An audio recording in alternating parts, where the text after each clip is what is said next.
So hello everyone, नमस्कार दोस्तों, स्वागत है आप सभी का एक बार फिर से आपके अपने परिवार सोनी एजुकेशन क्लासेस में। और आज है साथियों आपकी 14 मार्च, और आज हम 14 मार्च से बनने वाले सभी मोस्ट इंपॉर्टेंट करंट अफेयर्स को देखने वाले हैं। तो चलिए बिना किसी देरी के क्लास को शुरू करते हैं, लेकिन उससे पहले एक बार हम लोग 13 मार्च के करंट अफेयर्स को क्विकली रिविजन कर लेते हैं। उसके बाद आज के क्वेश्चनों को कवर करेंगे।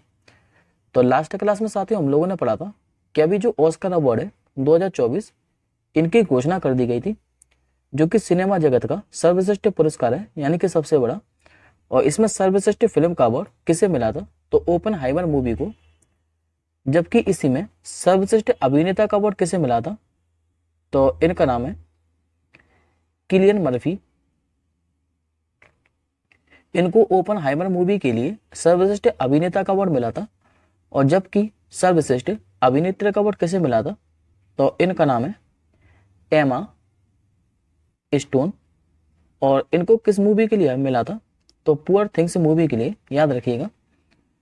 दूसरा क्वेश्चन हम लोगों ने पढ़ा था कि अभी जो DRDO है, यानी कि डिफेंस रिसर्च डेवलपमेंट ऑर्गेनाइजेशन, इसने अभी अग्नि 5 मिसाइल का सफल परीक्षण किया है। इसकी रेंज कितनी थी? तो 5000 किलोमीटर। और ये साथियों एक इंटरकॉन्टिनेंटल बैलिस्टिक मिसाइल है। इंटरकॉन्टिनेंटल बैलिस्टिक मिसाइल वह मिसाइल होती हैं जो कि एक महाद्वीप से दूसरे महाद्वीप पर टारगेट को हिट करने में सक्षम होती हैं। अभी चुनाव आयोग के पद से किसने इस्तीफा दे दिया था? तो ये दिया था अरुण गोयल साहब ने। भारत में सबसे तेज स्वदेशी MPLS राउटर का अनावरण कहां पर किया है? तो ये कहता है कर्नाटक की राजधानी बेंगलुरु के अंदर। अभी एशियाई प्रशांत क्षेत्र में सर्वश्रेष्ठ हवाई अड्डे का खिताब किसने जीता था?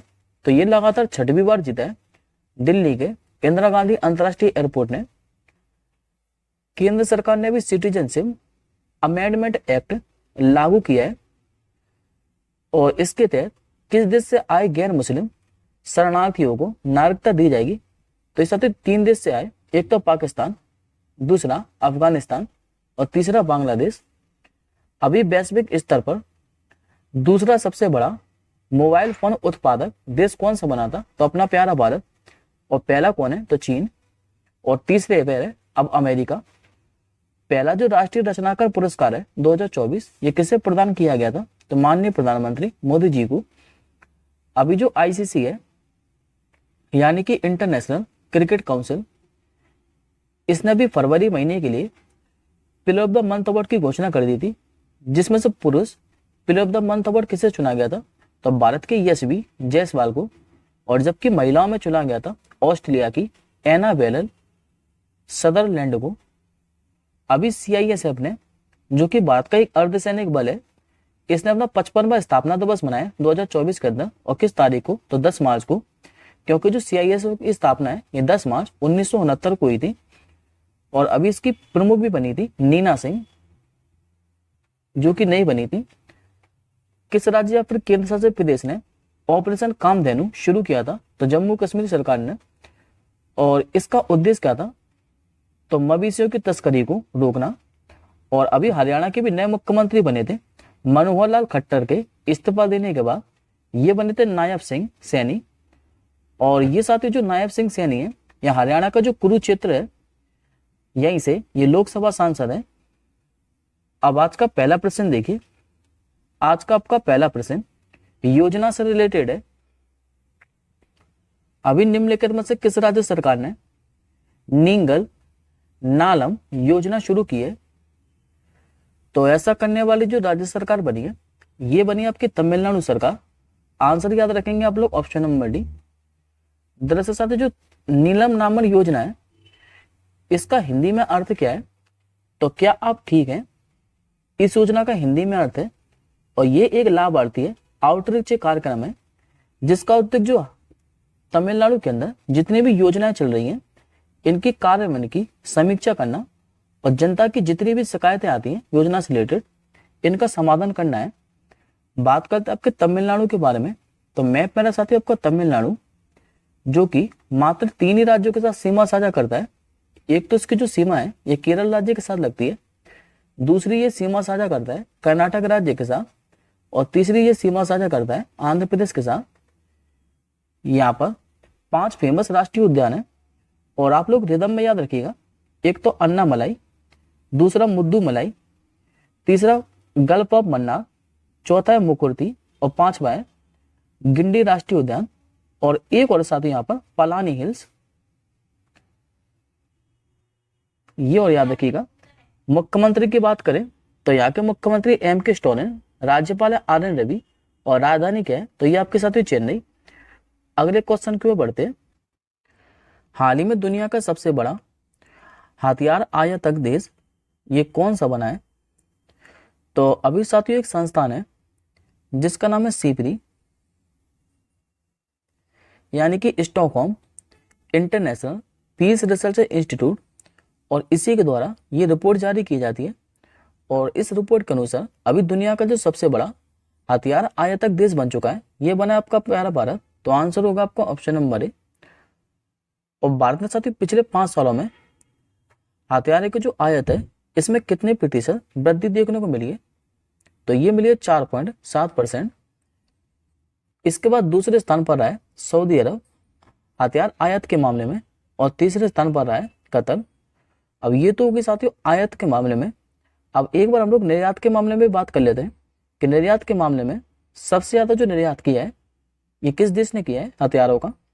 तो पहले पे संयुक्त राज्य अमेरिका, ये दूसरे पर रहा है फ्रांस और तीसरे पर रहा है आपका इटली। अब बात करते हैं Stockholm International Peace Research Institute के बारे में, जिसे आप लोग सीपरी के नाम से जानते हैं। इसकी स्थापना हुई थी आपकी 6 मई 1966 को। मुख्यालय आपको देखने को मिलेगा सोलना स्वीडन के अंदर। और वर्तमान में इसके प्रमुख कौन है? तो स्टीफन लोफवेन। अगला प्रश्न देखिए, अभी हाल ही में किस भारतीय लेखक को इरास्मस पुरस्कार 2024 से सम्मानित किया है? तो इस साथ फेमस लेखक अमिताभ घोष को। आंसर होगा आपको ऑप्शन नंबर डी। इनको साथ ये जो पुरस्कार है ये जलवायु परिवर्तन संकट को उजागर करने के लिए दिया गया है। और इनको ये पुरस्कार दिया किसने? तो नीदरलैंड के प्रीमियम इरास्मियानम फाउंडेशन के द्वारा। और इसमें साथियों आपको एक नाम और दिखाई दे रहा होगा, अरुण गोयल। ये नाम मैंने आपको आज भी रिवीजन कराया है।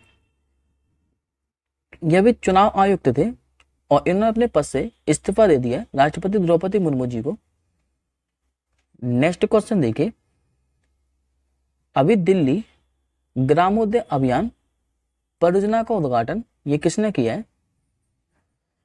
तो ये किया साथियों केंद्रीय गृह और सहकारिता मंत्री अमित शाह जी के द्वारा। आंसर होगा आपको ऑप्शन नंबर सी। दरअसल जो केंद्रीय गृह एवं सहकारिता मंत्री हैं अमित शाह, इन्होंने दिल्ली ग्रामोदय अभियान के तहत दिल्ली के जो 41 गांव हैं इनमें PNG यानी कि पाइप नेचुरल गैस सुविधाएं और 178 गांवों में विकास परियोजना का उद्घाटन किया है। और इस पहल का जो उद्देश्य है ये दिल्ली के ग्रामीण क्षेत्रों में बुनियादी ढांचे और जीवन स्तर को ऊपर उठाना है। और इसके साथ ही शुरुआत की किसके द्वारा है? तो इंद्रप्रस्थ गैस लिमिटेड के द्वारा। इसने 20 करोड़ रुपए की लागत से 100 किलोमीटर पाइपलाइन नेटवर्क के माध्यम से 41 गांवों में यह आपूर्ति शुरू की है। बात करते हैं इंद्रप्रस्थ गैस लिमिटेड के बारे में, तो ये एक भारतीय प्राकृतिक गैस वितरण कंपनी है जिसकी स्थापना हुई थी 1998 के अंदर। मुख्यालय इसका नई दिल्ली के अंदर। और इसके अध्यक्ष कौन है? तो राकेश कुमार जैन। नेक्स्ट क्वेश्चन है आज का, अभी साथ जो प्रधानमंत्री मोदी जी हैं इन्होंने किस राज्य में कोचरब आश्रम का उद्घाटन किया है? तो ये किया अभी साथ गुजरात के अंदर। आंसर होगा आपको ऑप्शन नंबर सी। अभी माननीय प्रधानमंत्री मोदी जी ने कहा कि गुजरात का जो साबरमती है यहाँ पर कोचरब आश्रम का उद्घाटन किया है। और साथ ही इन्होंने गांधी आश्रम स्मारक का मास्टर प्लान भी लॉन्च किया है। ये जो साथी कोचरब आश्रम है ये साल 1915 में जब गांधी जी साउथ अफ्रीका से स्वदेश वापस लौटे थे तब इस आश्रम की स्थापना की गई थी। बात करें गुजरात के बारे में, मुख्यमंत्री भूपेंद्र भाई पटेल, राज्यपाल है आचार्य देवव्रत और राजधानी क्या है? तो गांधीनगर। और यहाँ पर साथियों एक शहर है जिसका नाम है अहमदाबाद। यहाँ पर अंतर्राष्ट्रीय पतंग महोत्सव भी मनाया जाता है, तो याद रखिएगा ये। नेक्स्ट क्वेश्चन देखिए, हाल ही में भारत के पहले एलिवेटेड 8 लेन एक्सप्रेस वे का जो उद्घाटन है ये किसने किया है? तो ये कह सकते हो माननीय प्रधानमंत्री मोदी जी ने। आंसर हो जाएगा आपको ऑप्शन नंबर बी। ये जो साथियों एक्सप्रेस वे है इसका उद्घाटन किया कहाँ पर है? तो ये आपके हरियाणा के गुरुग्राम के अंदर किया गया है मोदी जी के द्वारा। अब आज का अगला प्रश्न देखिए, अभी साथियों एशिया का सबसे बड़ा जो नगाड़ा है ये कहां पर स्थापित किया गया है? तो ये कर दिया साथियों भगवान राम की नगरी अयोध्या के अंदर। आंसर हो जाएगा आपको ऑप्शन नंबर बी। दरअसल साथियों जो एशिया का सबसे बड़ा नगाड़ा है ये मध्य प्रदेश के रीवा से आया हुआ है और ये अयोध्या पहुंच चुका है। इसकी खास बात क्या है कि ये विश्व का सबसे बड़ा नगाड़ा है। नगाड़े की अगर डायग्राम की बात करें तो ये 33 फीट है। ऊंचाई आपको देखने को मिले इसकी 6 फीट और इसका वजन कितना है? तो 1100 किलोग्राम। बात करें उत्तर प्रदेश के बारे में तो मुख्यमंत्री आप लोग जानते हैं योगी आदित्यनाथ जी, राज्यपाल कौन है यहाँ की? तो आनंदीबेन पटेल। और राजधानी क्या है यहाँ की? तो ये आपकी लखनऊ। नेक्स्ट क्वेश्चन देखिए, हाल ही में सुभाष चंद्र बोस के जीवन पर आधारित एक डिजिटल प्रदर्शनी जिसका नाम है सुभाष अभिनंदन, इसका शुभारंभ किसने किया है? तो ये कह सकते हो केंद्रीय कानून मंत्री अर्जुन राम मेघवाल जी के द्वारा। तो आंसर होगा आपका ऑप्शन नंबर डी। अभी जो केंद्रीय कानून एवं न्याय मंत्री हैं अर्जुन राम मेघवाल जी, इन्हीं के द्वारा ये सुभाष चंद्र बोस के जीवन पर आधारित एक डिजिटल प्रदर्शनी का शुभारंभ किया है। और ये जो प्रदर्शनी है ये राष्ट्रीय अभिलेखागार में उपलब्ध जो दस्तावेज है इन पर आधारित है।